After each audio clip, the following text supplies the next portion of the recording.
consumer choice is partly based on knowledge, rational decisions for long-term health and things like that. But they go, and I tried to explain it on the first day also, they are on the list of priorities not very high. Depends on your income and on your outlook and things like that. So food choice is determined, we make about 200 food choices a day. And we've made plenty of them around here already today. And we will make more today. And around 90% of them are involuntary, mindless choices that we take, So much of our food choice is not rational. It's not based on all kinds of deliberations and things like that. It's just because of the food environment invites us to eat things. And so just explaining gut health and metabolic health to the general public has very little impact, actually, on choice, food choice.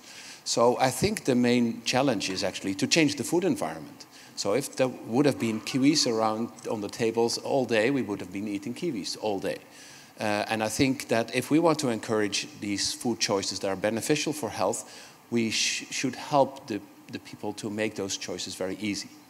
I think just by putting out the knowledge, that's important for regulators, and it's important for science, and it's important also to have firm recommendations that are evidence-based. I'm absolutely for this, but it has very little impact on consumer choice. Does anyone want to add or have any opinion further on that question? It's a big one. Oh, thank you. Do you have a microphone over there, guys, or do we just have the... Oh, there we go. Great. One for each sofa, if you wouldn't mind sharing them around. Thank you, Rinki. Yes, I'd like to echo that comment very much. I think our food environment has a number of additional cues, like food architecture in the supermarkets and other vending areas, the availability, the pictorial diagrams on the packaging are all things that entice us into purchasing or not purchasing, and simple biological mediators of satiety are really important as a driver of food, but ultimately currently we are barely ever hungry, and we eat because it's customary to eat and our peers are eating, and those other influences on our diet. Great. Well, I have your attention, Dr. Murphy. Will better blood glucose control in the short term lead to any longer term benefits? Oh, absolutely. So both the diagnosis of diabetes rests on thresholds of blood glucose that are linked with microvascular complications, that's small blood vessel complications in the eyes, the kidneys and the feet that we name retinopathy, peripheral neuropathy and nephropathy.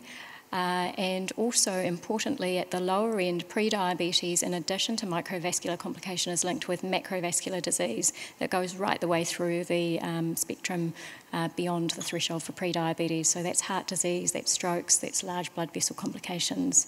And lowering that has been shown in a number of studies that you reduce the risk accordingly.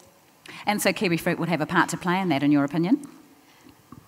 In terms of glycemic control, it would depend on the person's ability to lower their blood glucose, and often it's not perhaps not only a direct effect of kiwifruit. I'm all in favour of that. It's also the company kiwifruit might keep, and in terms of displacing other products that are less desirable on glycemic impact, and ultimately it's not one time point that we're interested in. It's a 24/7 problem with hyperglycemia. If one's pancreas is not able to dispose of glucose appropriately, nutrition is one aspect, but often other additional remedies are required. Thank you. And Dr. Monro, if I could bring you in and just add a little bit to that question as well in regards to, we've been hearing how kiwifruit can help regulate blood glucose over a morning. Your thoughts on the longer impact over a longer period, if you have any?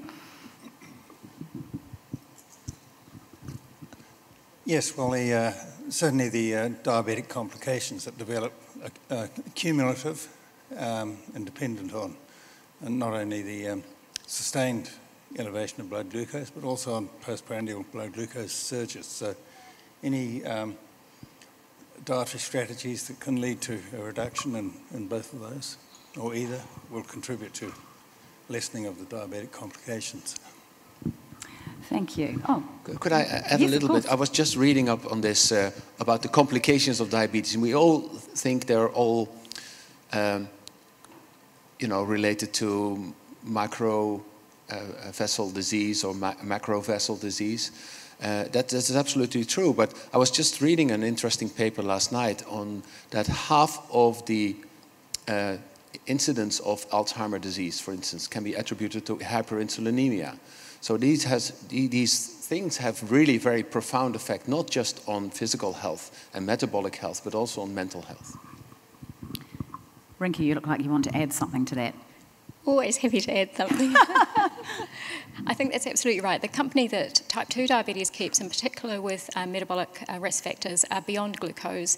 They are hypertension, they are lipids, they are obesity, smoking, and a number of other factors that sometimes aren't actually biological. They're socio-demographic as well. So they are associated with a number of adverse outcomes, not solely related to macrovascular disease. You segued nicely, actually, into my next question. We've heard over the last day and a half about how diet and our environment, including gut bacteria, have a major impact on our health as an adult. What does this mean for the nature versus nurture debate? In fact, if you want to start that off, Rinki, and I'd like some comment from Dr. Seidell as well, if that's possible. I think it's really interesting as to the gut microbiota story in terms of how modifiable it is. Which windows of opportunity during the lifespan do we have of actually altering that substantially? And we know that from some studies that antibiotics have an effect, but they're not necessarily durable. Certain diseases have an effect, and which part is cause and which part is effect. And the multiple associations of medications also play a role in whether the changes that we're seeing are simply reflective of a number of conditions that disease is associated with, rather than a causal effect of the gut microbiota and contributing to that disease. That still needs to be disentangled. Professor Seidell?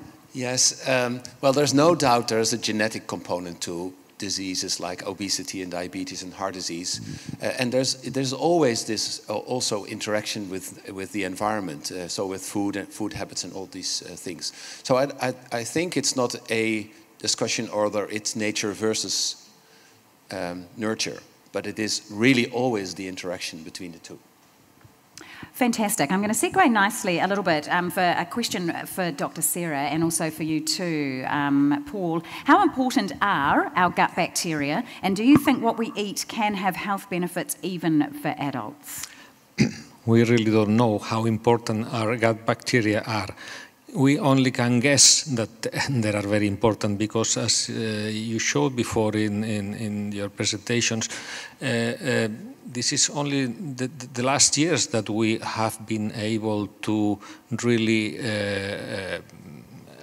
see by DNA sequencing how many bacteria we have and to study them properly. So what we know and what we guess today is that they are very important not only for our digestive health, but also for our mental health and of course for our metabolic control.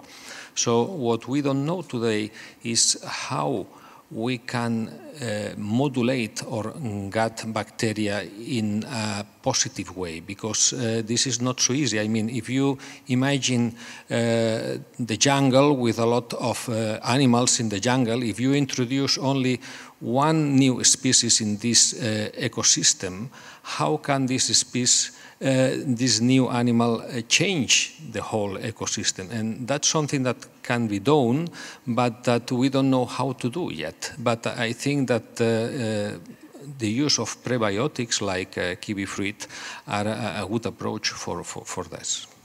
Thank you. Paul, do you have anything to add to that? Yes, so I suppose just around your question about whether it's important to keep eating it into adulthood, I'd say definitely. One of the markers that we talk about is diversity, so a robust diversity, high richness of bacteria. So they're able to deal with whatever substrates they're presented with and to kind of block pathogens. And in later life, kind of 60, 70-year-olds onwards, there's shown to be a decrease in that diversity. So keeping up a good diet with a range of different fibre sources is quite important for your gut bacteria. Thank you. Thank you all. We have an opportunity, as of course with all these roundtables, to have